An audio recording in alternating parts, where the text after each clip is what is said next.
Let's go out to Spokane, Washington. Not that David Morgan knows what I'm talking about, but David Morgan is with us, precious metals analyst. I'm so glad you're back, sir. Man, oh man, is this quite a time to be in your field.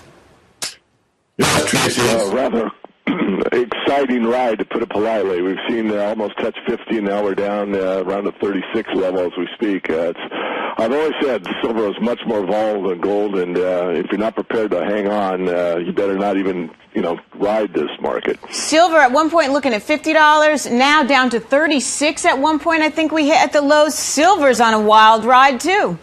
Absolutely. Okay, so before we dig more into the commodity sector, because I want to pick your brain on that, we got to talk about what's going on in Utah.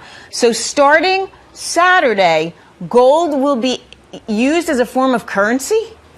Absolutely, gold and silver. The Utah Legal Tender Act, House Bill 317, is reinstating gold and silver coin. And this bill actually recognizes the inherent inalienable rights to have gold and silver circulate. It gets its authority from Article 1, Section 10 of the United States Constitution, which provides that no state shall make anything but gold and silver coin a tender in payment of debt. So Utah is really the first state that's actually brought this into law. So what does that mean? When I go to the food store, I can pay with gold? You can. And it's voluntary. I want to emphasize that. It's not something that you're forced to do. It's something that if you decided that you wanted to spend, gold coin or silver coin in the circulation for a purchase, you could do that.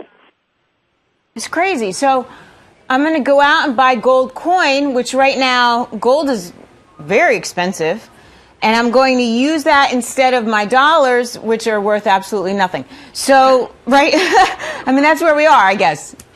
Well, again, it's voluntary. Let's say, for example, you bought some silver at $10, and at the $50 level or so you decide, I got a pretty good gain on this. I'm going to kind of spend some of this into circulation and yield my gains that way. I mean, that's an opportunity for someone in that particular circumstance, which, of course, did exist.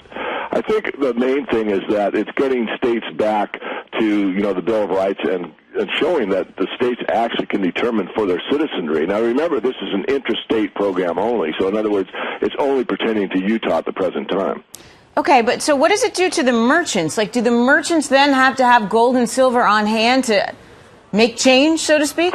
Again, it's voluntary. So what you're going to see is it's going to be kind of a slow, progressive thing. You're going to see some that want to ignore it and say, we're not going to do it. It's voluntary. We're not. You're going to have others that say, we're going to give you a discount if you pay in silver or gold.